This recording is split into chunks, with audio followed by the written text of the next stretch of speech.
Coach, the fourth down call. It's a bad call. It's a bad call by me. You called 2 timeouts. Were you considering different calls, or kind of, can you walk us through that? Thought about maybe trying to draw them off sides. I took one, they took the other, and it was a poor decision by me right there. But, you give the Niners credit. They made enough plays to be able to win the football game. We had plenty of chances throughout this game. We stayed in it. We fought. We battled. But there's a lot of things that we have to be able to clean up, and a lot of football left. But I'm pretty sick right now. I'm sick of the spot that I put our group in to end the game. But, hey, these are the tough beats that you got to be able to learn from and move forward, and that's what we're going to do. So Sean McVay and the Rams dealing with a defeat when they could have at least had a tie or extended the game there in overtime. And now look at Mac Jones, who's putting up some impressive numbers here with the 49ers. When you talk most passing TDs in their first 3 games with the team, the 49ers since the 1970 merger, Mac Jones, 6 tutties. He's made 3 starts, 3-0 in those starts. Kyle Shanahan said after the game, "I can't say enough good things about Mac." And those feelings were the same a few years ago as well when it comes to talking about Mac Jones. I just love playing with him. Obviously, everybody knows that me and him have been good friends for a long time. So it's great to see him out there with having that confidence and being able to, kind of play, just be himself and go out there and produce. Me and Mac have been really good friends for a long time, and just having the opportunity to take the field with him again was something that I was hoping for, obviously, and that's what happened. So, we're glad to have him, and I'm extremely glad to have him, and I love the kid very much. We go from Damien Harris in 2021, and now we get to welcome him in 2025. Damien, what is up? You see your guy, Mac Jones, there. What are the feelings you get seeing that clip and knowing where we are here today? Well, first of all, I have to say this is the highlight of my job. This is the best part, getting to share the success of my peers, my friends, my former teammates, seeing them play well. And now we get to break it down and talk about it. So first and foremost, I'm so proud of Mac Jones, the way he's been resilient throughout his career, the way he's fought off the critics, the way he's just continued to show up and do his job and do whatever's asked for him. And then when you talk about what makes him successful in San Francisco, let's just be honest. It's Kyle Shanahan and his system. I mean, offensively, Mac Jones is a great offensive mind. He does things the right way. He's the type of quarterback that processes information before the snap, after the snap, and then just gets the ball where it needs to go. He's not a guy that has a super strong arm. Obviously, we know he's not super mobile, but there's been this negative connotation around his name for the past couple of years, and I have to go back and think that was because of his last time in New England, whenever he had Matt Patricia, who was a defensive coordinator, as his offensive coordinator, Joe Judge as a special teams coordinator, as his quarterback coach. And then all of a sudden there started to be this notion that Mac Jones couldn't play quarterback anymore. Well, guess what? He can. He just needs to be in an offensive system like Shanahan's, to where he doesn't have to rely on having a superhero arm. He doesn't have to rely on being Lamar Jackson and extending plays.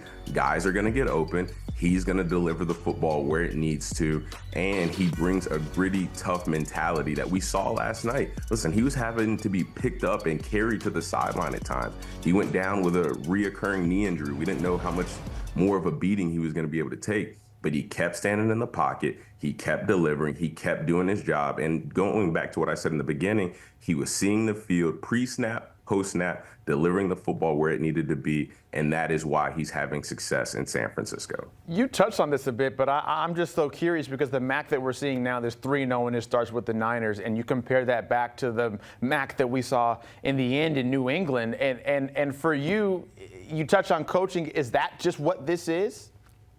It is. And, I hate to beat a dead horse. I've come on here and said it before, but Bill Belichick was wrong. He thought that he could just substitute and put random chess pieces in random places and expect it to work. And it just wasn't the reality. Again, when you look at the success that we had in New England with Mac Jones' rookie year, when we went into Buffalo and beat Buffalo in Orchard Park, when we went on a 7-game win streak, when we looked like one of the best teams in the NFL at that time, that was because of Mac Jones, a young rookie quarterback.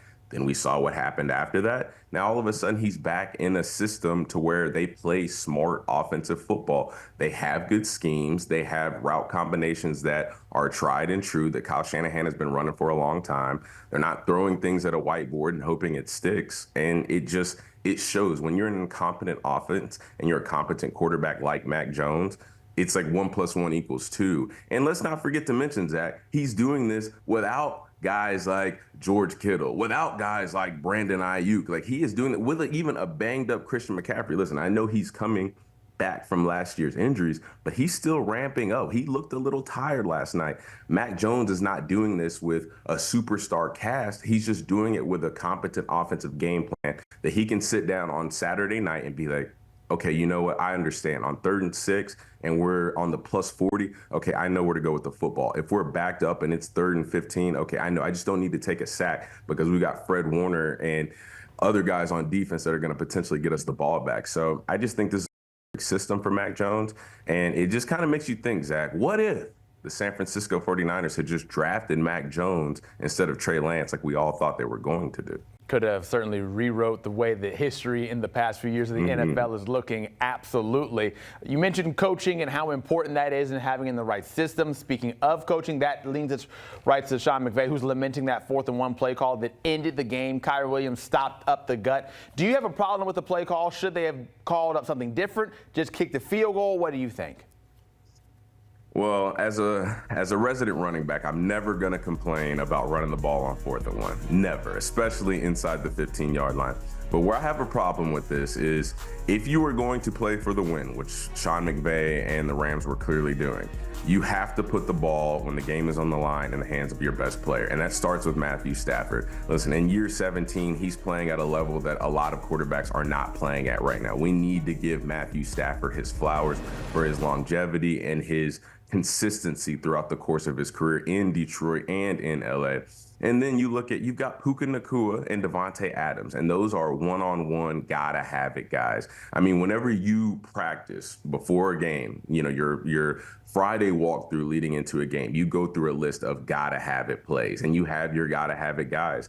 I guarantee you the top probably 5 or 6 play calls on Sean McVay's gotta have it sheet involve Matthew Stafford getting the ball to Puka Nacua or Devontae Adams, especially in the low red zone. So I'm not upset with the call in terms of going for it. And I'm not all that upset about the fact that they ran the ball. But again, if you're playing for the win, if you're in overtime, considering the fact that the backs had been a little shaky throughout the day, I mean, Kyron Williams had the fumble. He also had a drop. Blake Corum had a fumble. He also had a drop. I just think in that situation, you've got to put the ball in Stafford's hands, a guy who's been in the league for a very long time. He's been in plenty of overtime games. I mean, we've seen his record in come-behind victories or drives that in the fourth quarter overtime that lead to wins. So I just think with Puka Nacua and Devontae Adams as his options, you got to put the ball in Stafford's hands on 4th and 1. 49ers now 4-1, Rams sitting at 3-2 after what really was a very exciting Thursday night football game. Damien Harris, appreciate seeing you. And no, we can see you on Sunday on Haley Sutton's show. That is Game Day Recap, where the rest of the quad, you know how they do it and get down. Pete Prisco, our guy Rand Carthon. Check out the content every Sunday night, 8:20 Eastern when that starts.